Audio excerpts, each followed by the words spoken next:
টি-20 বিশ্বকাপে টানা জয়ে গ্রুপ পর্ব শেষ করল ভারত। ভারত জাতীয় দল গ্রুপে সব ম্যাচ জিতে পৌঁছে গেল সুপার 8-এ। নেদারল্যান্ডকে 7 রানে হারিয়ে আত্মবিশ্বাসী ভারত। কিন্তু জয় এলেও কি সবকিছু ঠিকঠাক আছে? অভিষেক শর্মার টানা ব্যর্থতা নিয়ে চিন্তা বাড়ছে। মিডিল অর্ডারে ধীর ব্যাটিং কি ভবিষ্যতে সমস্যা ডেকে আনবে?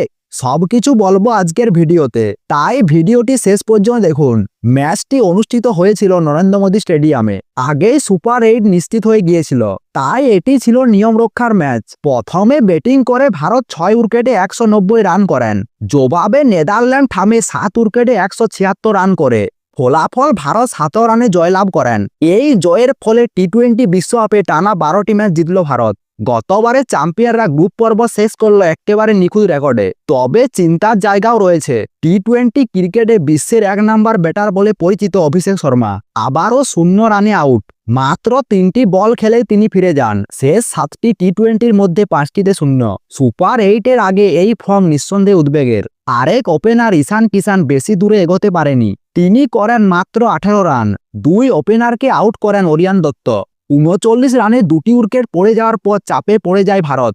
এরপর দায়িত্ব নেন তিলক বর্মা এবং সূর্যকুমার যাদব। কিন্তু প্রত্যাশিত আগ্রাসন দেখা গেল না।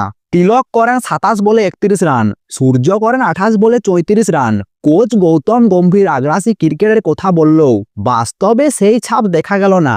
সুপার 8-এর মতো বড় মঞ্চে কি এরকম ধীর গতির সমস্যা তৈরি করবে? প্রশ্ন থেকেই যাচ্ছে। ভারতের ইনিংসকে বড় স্কোরে পৌঁছে দেয় শিবম দুবে। 31 বলে 66 রান, 4টি 4 এবং 6টি ছক্কা। বিশ্বকাপে দারুণ ফর্মে রয়েছে এই অলরাউন্ডার। হার্দিক পান্ডিয়াও খেলেন 21 বলে 30 রানের একটি ইনিংস। শেষে রিঙ্কু সিং 6 রান করে অপরাজিত থাকেন। এই ঝোড়ো ইনিংস না হলে ভারত হয়তো 110 রানও পেরোতে পারত না। 194 রান তাড়া করতে নেমে ঝুঁকি না নিয়ে বেশ সাবধানে ব্যাটিং করেন নেদারল্যান্ড। ওপেনার মার্কস এবং ডাউড করেন 20। মাইকেল লেডি 24 রান করেন। বাসডি লিড 23 বলে 33 রান করে কিছুটা লড়াইয়ের চেষ্টা করেন। নেও ক্রোয়েস 12 বলে 25 রান করলেও ম্যাচ বার করে আনতে পারেনি। ফলে ম্যাচটি নেদারল্যান্ডের হাতছাড়া হয়ে যায়।